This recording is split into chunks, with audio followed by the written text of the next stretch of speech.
আচ্ছা, মনে পড়ে একটা সুন্দর ভীতু বনের মেয়েকে তুমি দেখেছিলে, যে পাখির মতো উড়ার স্বভাব নিয়ে জন্মেছিল, যে মেয়েটা নিজের কাছে প্রতিজ্ঞাবদ্ধ ছিল না কখনোই, নিজের সমস্যাগুলোকে সমস্যাই মনে করতো না।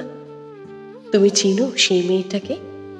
যে মেয়েটা জীবনটাকে দেখতো সহজভাবে, ক্ষমা করে গ্রহণ করে নিত সব। চিনেছ তো তাকে?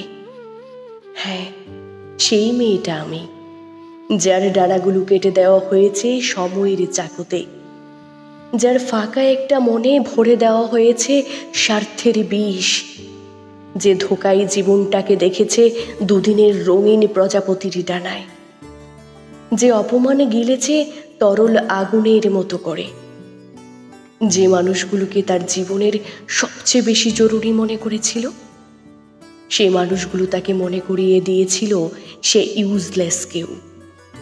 তাকে বন্ধু চিট করেছে, সম্পর্ক চিট করেছে, ঘর চিট করেছে, এমনকি বিশ্বস্ততার বাজারে নিজের বিশ্বাস নিলাম করেও একটা আপন সাজা মানুষ নিজের একান্ত বলতে পারেনি সে। এখন যাকে দেখো, সে নিজের কাছে দায়বদ্ধ।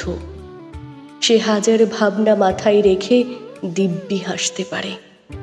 সে তোমাকে অসুখী দেখেও নিজে নিজে একাই ঘুমিয়ে যেতে পারে। সে ঘৃণায় মুখ ফিরিয়ে নিয়ে তোমার সামনে থেকে দিব্যি হেঁটে যেতে পারে। সে নিজের জন্য বাঁচতে পারে। এই ভালো থাকার নিয়ম উল্টে নিজের জন্য নিয়ম বানাতে পারে আজ। সে ভয়হীন প্রকৃতির মতো নিশ্চুপ। আসলে মেয়েরা এমনই হয়, তাদের একটা অদৃশ্য শক্তি আল্লাহ তাআলা দিয়েছেন। নিজের মনের গহীনে আস্ত টাইটানিকের মতো ভাবনার জাহাজ ডুবিয়ে শান্তভাবে হাসতে পারে। প্রয়োজনে নিজেকে সমস্তটা বিলিয়ে ভালোবাসতে পারে। আবার তোমার আসল রূপটা দেখে ফেললে ঘৃণায় কালশিটে দাগ এঁকে তোমাকে এড়িয়েও যেতে পারে। কারণ মেয়েরা সব ভুলতে পারে, অসম্মান ভুলতে পারে না।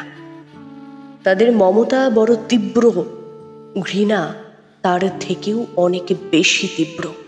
হ্যাঁ, মেয়েদের মমতা বড়ই তীব্র, কিন্তু তাদের ঘৃণাও তার থেকে অনেক বেশি তীব্র। নিজে বললাম, যে মেয়েটা নিজের কাছে প্রতিজ্ঞাবদ্ধ ছিল না কখনোই, আজ সেই মেয়েটা নিজের কাছেই প্রতিজ্ঞাবদ্ধ। যে মেয়েটা নিজের সমস্যাগুলোকে কখনোই সমস্যা মনে করত না, আজ সে নিজেকে অনেক বড় মনে করে, নিজেকে ভালোবাসে, নিজেকে সম্মান দেয়।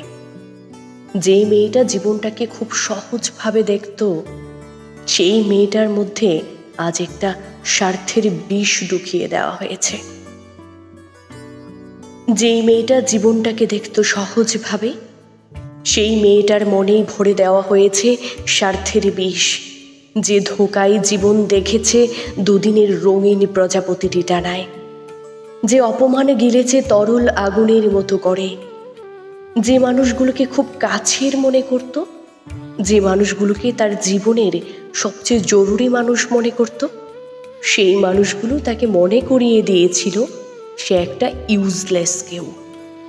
তাকে সবাই চিট করেছে, বন্ধু চিট করেছে, সম্পর্ক চিট করেছে, ঘর চিট করেছে, এমনকি বিশ্বস্ততার বাজারে নিজের বিশ্বাস নিলাম করেও একটা আপন সাজা মানুষকে সে নিজের একান্ত বলতে পারেনি।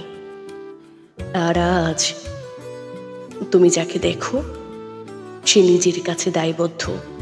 সে হাজার ভাবনা মাথায় রেখে দিব্যি হাসতে পারে।